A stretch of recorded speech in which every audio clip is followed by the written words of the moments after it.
pessoas acreditam em notícias falsas quando elas parecem reais. Essa é uma fala do Nelito Fernandes, criador do site humorístico Sensacionalista, em entrevista à revista Trip, em 2016. Ela define bem a importância do formato e da verossimilhança para o conteúdo que difunde fake news. Na conversa que teremos hoje, falaremos um pouquinho sobre os formatos e as linguagens das fake news na cultura digital. Isso é, vamos discutir fake news enquanto conteúdo. Eu sou o Vitor Chagas, professor e pesquisador da Universidade Federal Fluminense, e vou apresentar alguns dos aspectos concernentes a esses conteúdos que circulam nas plataformas sociais. A fala do Nelito Fernandes não está de maneira nenhuma isolada. Ela remete a uma definição que vem sendo fartamente trabalhada pela literatura. Por exemplo, conforme Alcott e Jantschko, fake news podem ser definidas como matérias que não têm base factual, mas que são apresentadas como notícias. Esse caráter quase maquiaveliano destacado por essas definições, em que as fake news aparecem conceituadas como notícias que parecem reais ou matérias apresentadas como notícias, né, confere às fake news uma definição a partir da sua condição aparente, o que, de certa forma, inspira um olhar mais apurado sobre os formatos assumidos por esses conteúdos. Na prática, os conteúdos que difundem fake news, em grande medida, eles procuram emular o formato noticioso ou inspirar confiança nas audiências por meio de uma retórica investida de elementos que estabeleçam com os interlocutores um certo grau de credibilidade na mensagem. Num outro espectro, por exemplo, Tandock Jr. e colaboradores vão se referir ao que eles denominam de um nível de facticidade, né, como um dos vetores ao lado da intenção deliberada de enganar para a sua própria definição de fake news. Para eles, esses dois vetores, o nível de facticidade e a intenção deliberada de enganar, permitem diferenciar, por exemplo, conteúdos efetivamente desinformativos de simples notícias de sites humorísticos, como o Sensacionalista ou The Onion nos Estados Unidos, que investem em paródias e sátiras noticiosas. No entanto, é preciso atentar para o fato de que esse tipo de site humorístico investe também deliberadamente em conteúdos que emulam um formato noticioso. E justamente por isso, muita gente que lê o Sensacionalista, às vezes, é pego na dúvida sobre se aquilo é ou se não é verdade, como relata o próprio Nelito Fernandes em diferentes ocasiões, né? Por outro lado, embora se possa argumentar que não há em um site humorístico intenção de enganar as audiências, esse critério nem sempre é facilmente discernível, de modo que é preciso estar atento ao que a mensagem nos diz, naquilo que Goffman chamaria de footing, a operação responsável por incutir traços de uma certa intencionalidade no próprio processo comunicativo. A pesquisadora sino-estadunidense da Universidade de Harvard, Anne Shalmina, sugere que as fake news serviriam anaforicamente para profanar, provocar, politizar, produzir lucro e polarizar. A cada um desses termos, nós podemos encontrar diferentes definições para o fenômeno. Por exemplo, as fake news serviriam para profanar à medida em que elas, de alguma maneira, satirizam, se colocam para satirizar ou para ridicularizar o político ou a política. Elas provocam porque muitas vezes acabam servindo para mobilizar as audiências e dessa maneira também politizam porque conferem um certo teor ideológico às mensagens. Por outro lado, há de fato uma série de definições, como a evocada por Cris Vargo e colaboradores, para quem as fake news seriam informações falsas criadas com a finalidade de ganho financeiro ou simplesmente de maximizar a atenção dirigida a elas e, nesse sentido, produzir lucro. Mas entender o modo como fazem isso é fundamental para a gente compreender um pouco melhor essa economia. O professor Wayne Journal, por exemplo, vai dizer que as fake news se aproveitam de um efeito ilusório de verdade, nas palavras dele, no qual os usuários percebem mensagens que têm a impressão de já ter lido ou de ter ouvido anteriormente como mais críveis. né? Por isso, a dinâmica de circulação de fake news nunca se dá a partir de um único conteúdo. É preciso criar uma certa ambiência favorável a essa mensagem, que passa, por exemplo, pela criação e pela manutenção de um determinado clima de opinião, instituído a partir de um ecossistema de mensagens similares em torno de um determinado tema, né, que vão ajudar a desenvolver uma narrativa e construir um sentimento de que aquele assunto, de algum modo, nos é familiar. Como argumenta a professora da Syracuse University, Whitney Phillips, a ênfase sobre o termo fake news talvez seja equivocada, já que o mais apropriado, no entender dela, seria designar esse fenômeno como folk news, tamanha a relação com o senso comum e a cultura popular que esses conteúdos são capazes de estabelecer. Na prática, como sustenta o professor Luiz Felipe Miguel, da Universidade de Brasília, até mesmo os meios de comunicação tradicionais podem funcionar como uma espécie de uma linha auxiliar para a rede de difusão de fake news, na medida em que eles ajudam a construir imaginários a respeito de determinados atores políticos. Ele destaca, por exemplo, o papel dos meios tradicionais de imprensa na difusão de um ambiente polarizado e no fomento ao clima de antipetismo, que seria mais adiante explorado por fake news, que fazem circular matérias falsas, como o que diz respeito ao envolvimento do filho do ex-presidente Lula com a marca alimentícia Friboi. Além disso, redes de difusão de fake news têm atuação diversificada nas diferentes plataformas sociais. É importante nós estarmos atentos ao fato de que o modelo arquitetural de algumas plataformas, ou seja, as suas funcionalidades específicas, a maneira como elas se organizam e organizam as informações no seu interior, pode diferenciar o modo como são difundidas essas informações falsas por meio delas. Dito de outra forma, as fake news que circulam no Facebook ou no Twitter não são necessariamente as mesmas que circulam no ambiente do WhatsApp, para a gente ficar só nos casos mais evidentes.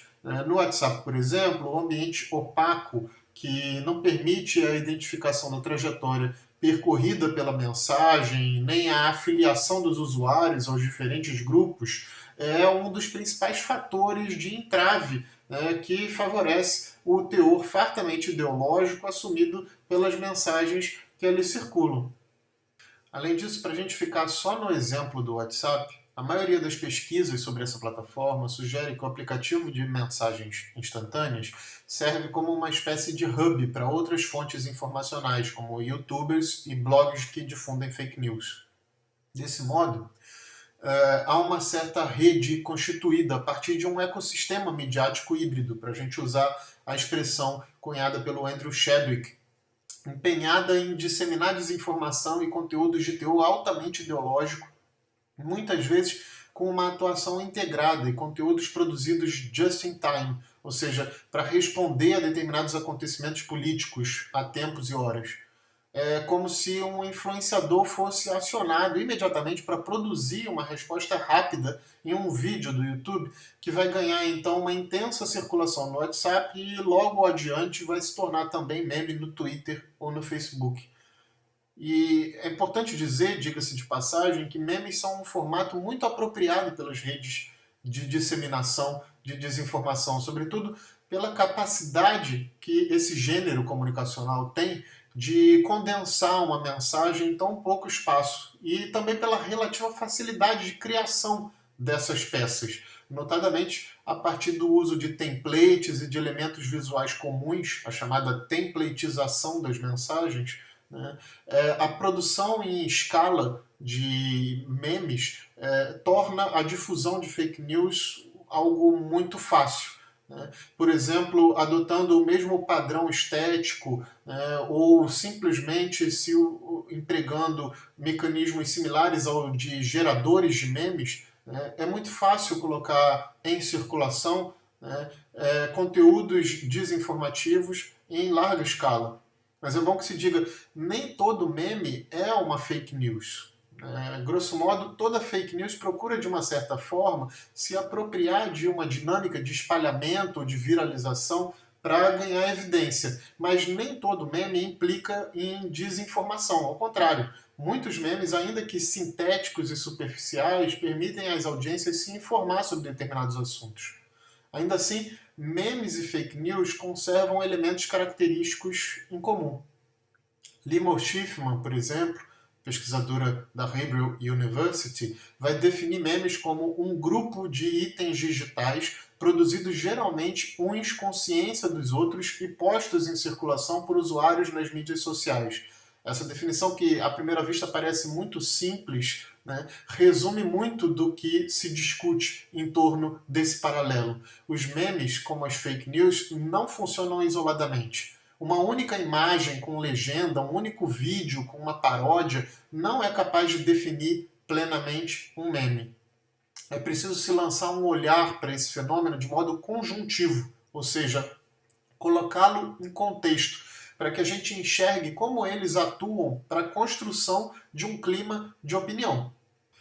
Um episódio que reflete muito bem a definição de Schiffman a respeito dos memes é o caso do atentado sofrido por Jair Bolsonaro em setembro de 2018. Quando Schiffman se refere aos memes como um grupo de itens digitais e não como uma peça isolada, vemos com clareza como é que operam esses enquadramentos. Então, tomando-se esse caso das supostas relações espúrias de Adélio Bispo com a esquerda brasileira, por exemplo, logo após o incidente em que Adélio esfaqueia Bolsonaro, uma série de teorias conspiratórias começa já a emergir. A mais famosa dessas teorias procura ligar o criminoso ao então deputado Jean Willis, desafeto de Bolsonaro. Notícias falsas dando conta de que Jean teria feito depósitos de altas quantias a Adélio pavimentaram o terreno. Na sequência, o que se tem é já uma qualificação de Jean como suspeito. E logo depois, inúmeras montagens começam a circular com a inserção da imagem de Adélio em reuniões e comícios de políticos de esquerda, como o PSOL e o PT. Notadamente, naquela ocasião, os comícios de Lula, com a clara intenção de vincular o esfaqueador à campanha adversária. As montagens eram muito semelhantes, inclusive, a outras em que a ex-presidente Dilma Rousseff era retratada criança ao lado de Adolf Hitler, como se para sustentar alguma adoração. Jean Willis foi vítima ainda de outras várias fake news durante essa mesma campanha, como a que sugeria que o candidato Fernando Haddad o teria convidado para ser ministro da Educação caso vencesse as eleições. Jean é um notório defensor de causas da comunidade LGBT. E essa relação serviria, portanto, dessa forma para associar a candidatura de Haddad a um outro conjunto semântico de fake news, o chamado kit gay, que aposta numa agenda moralizante da política. Olhar para esse conjunto é esclarecedor porque ele consegue, de alguma maneira, dar conta de como a desinformação não pode ser combatida com foco em um conteúdo exclusivo e isolado. De absolutamente nada adianta limitar a circulação de um meme ou de uma peça audiovisual específica se esse mesmo imaginário continua a ser alimentado de outras formas. Além disso, como lembra mais uma vez a Schiffman, os memes são sempre mensagens que correspondem a uma forma, a um conteúdo e um posicionamento específicos. Por isso, como avalia o Wayne Journal, memes são eficientes veículos para fake news, porque eles apelam a crenças pré-existentes dos usuários, eles plantam ideias e reforçam um certo sentimento de identificação com grupos específicos contra o qual é sempre muito difícil agir. Muitas vezes as tentativas de combater a disseminação de fake news têm um efeito contrário, como um tiro pela culatra, porque atuam especificamente contra a forma ou o conteúdo de uma mensagem sem atentar para o fato de que o posicionamento é resultado direto de um clima de opinião previamente constituído em torno daquele assunto. É algo semelhante ao que o Herman Wasserman, um sociólogo sul-africano, coloca a respeito do pânico moral instaurado em torno das fake news na África do Sul. Esse pesquisador vai chamar a atenção para o fato de que os esforços de se educar as audiências para o letramento midiático, a fim de se aprimorar a capacidade de discernimento crítico dos sujeitos, tem insistido muito na propaganda sobre o status dos meios tradicionais jornalísticos como guardiões detentores da verdade. É como se o meio capaz de validar a informação e conferir se aquilo efetivamente é ou não verdade fosse sempre o meio de imprensa tradicional, sem atentar para a necessidade de se estabelecer uma via dialógica capaz realmente de perceber e de penetrar nesse imaginário das audiências e desmitificá-lo. O grande problema é que muitos conteúdos que disseminam fake news procuram emular justamente as características retóricas ou visuais do formato noticioso. E é aí então que o desafio se apresenta. Esse é o grande complicador para as audiências. Nessa imagem aqui, por exemplo, tudo indica se tratar de uma captura de tela do site jornalístico G1, que confere imediata credibilidade à notícia, que, no entanto, é inverídica. Como lidar com um conteúdo que visualmente incorpora todas as características de uma notícia real?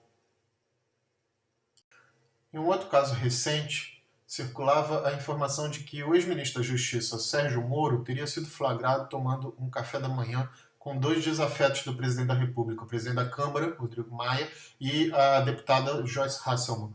Os três teriam selado, então, um acordo após a demissão de Sérgio Moro do governo, dia 24 de abril de 2020. O café da manhã realmente ocorreu e foi fartamente noticiado pela imprensa, mas foi em março de 2019, mais de um ano antes do pedido de demissão de Moro. Nesse caso, portanto, o conteúdo desinformativo está ancorado em uma notícia extraída dos meios tradicionais, mas descontextualizada temporalmente, numa operação que Guy Debord, por exemplo, descreveria como de desvio. Esses não são os únicos recursos utilizados para conferir uma falsa sensação de credibilidade aos conteúdos desinformativos. Um outro artifício bastante comum em vídeos e áudios é a narrativa em primeira pessoa. Trata-se normalmente de um cidadão comum que se manifesta através do celular, geralmente em tom de denúncia, para chamar atenção para um caso específico. No vídeo que nós vamos ver a seguir, repare como o enunciador tece suas considerações sobre a existência de vagas para tratamento de pacientes com o novo coronavírus em um hospital de Niterói. Ele está prostrado na porta do hospital e afirma ter conversado com médicos e enfermeiros, muito embora essas entrevistas não apareçam na filmagem, né? E esses médicos e enfermeiros teriam confirmado a informação de que haveria, portanto, vagas em leitos no hospital. As conversas não são em nenhum momento apresentadas, e naquele mesmo dia o prefeito de Niterói, Rodrigo Neves, tinha enviado imagens dos leitos do mesmo hospital à imprensa, completamente lotados, para chamar atenção para a necessidade do isolamento social. Bom dia, Brasil. A Sociedade Organizada Brasileira, nós somos moradores de Niterói e vimos uma reportagem na Rede Globo que estava falando que esse hospital estava com os leitos abarrotados, tumultuados, não tinha vaga para ninguém, que estava uma pandemia. E o prefeito de Niterói, o senhor Rodrigo Neves, né?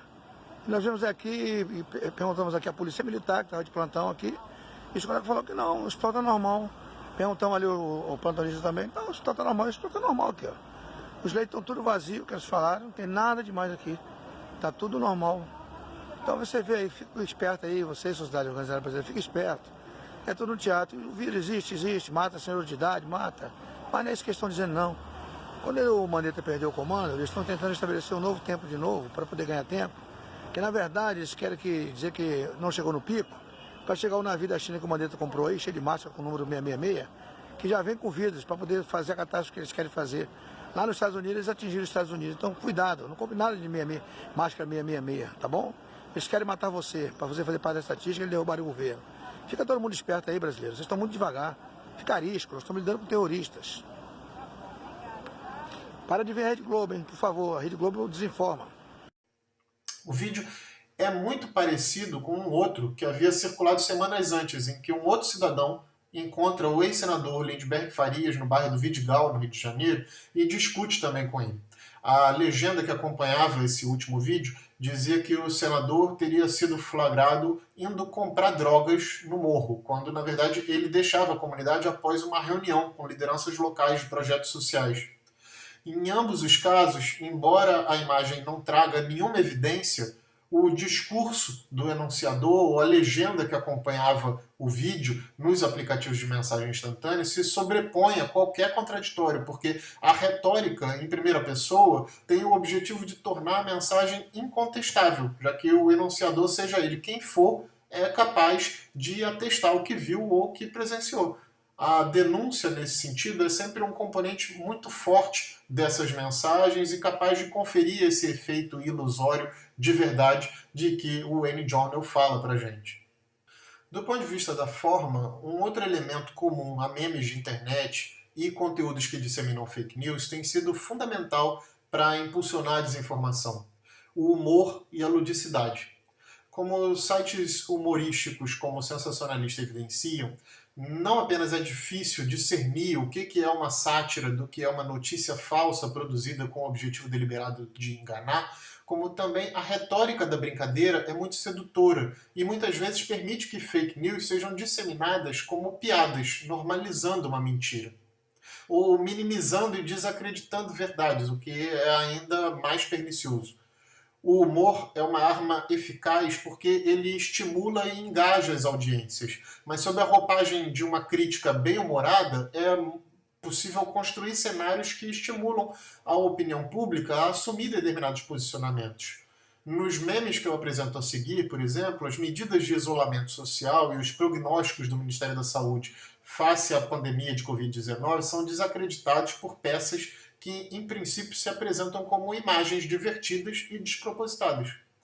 De modo semelhante, o humor serve para fazer colar a imagem de determinados personagens estereótipos que os desqualificariam. É bom lembrar que um dos objetivos primordiais de campanhas de disseminação de fake news é deslegitimar e atacar adversários políticos. A ridicularização e o escracho permitem que a campanha negativa ganhe contornos de inofensiva. E assim, a disseminação desses conteúdos por parte dos usuários torna a ação toda apócrifa e de difícil regulação por parte das autoridades constituídas, já que você não sabe muito bem qual é a origem desses ataques. Assim, resumidamente, o ponto de vista em primeira pessoa, a narrativa rica em detalhamento, as taglines curtas e apelativas como urgente, confirmado, né? O pedido para que a mensagem seja repassada ao maior número de pessoas possível, os ataques a adversários políticos, o humor satírico e ferino são algumas das fórmulas reiteradamente incorporadas por mensagens que contribuem para disseminar a desinformação nas plataformas online. Some-se a isso o fato de que essas mensagens nunca atuam isoladamente a partir de uma única peça. Elas são sempre postas em circulação de modo sistêmico, levando em consideração as affordances de cada plataforma e as características próprias das audiências a que elas se destinam, de modo a desenvolver um efeito de verdade, um senso de pertencimento que instrui o compartilhamento desse tipo de conteúdo. No ambiente digital, as notícias falsas assumem diferentes formatos, mas há um traço inequivocamente comum a todos eles: o fato de que todos se pretendem verídicos. Seja porque emulam técnica ou retórica jornalísticas, sejam porque procuram inspirar credibilidade nas audiências a partir dos mais diferentes artifícios, as fake news não são apenas conteúdos objetivamente equivocados, mas construídos de modo a parecer reais. Como então atacar frontalmente esse problema? Eu diria que o letramento midiático é uma das soluções possíveis. Saber ler uma informação criticamente, pesquisar imagens similares para identificar eventuais montagens, reconhecer a que ou a quem serve uma determinada mensagem difamatória e muitos outros princípios norteadores podem ser muito úteis nesse processo. Mas como ressalta a professora Whitney Phillips em seu kit de ferramentas de letramento midiático, de nada adianta ensinarmos que a checagem de informações é primordial se o sujeito não sabe exatamente quando e que informação precisa ser checada. O letramento midiático, portanto, é só uma abordagem inicial para um cenário ainda mais nebuloso e mais complexo, que é o letramento político.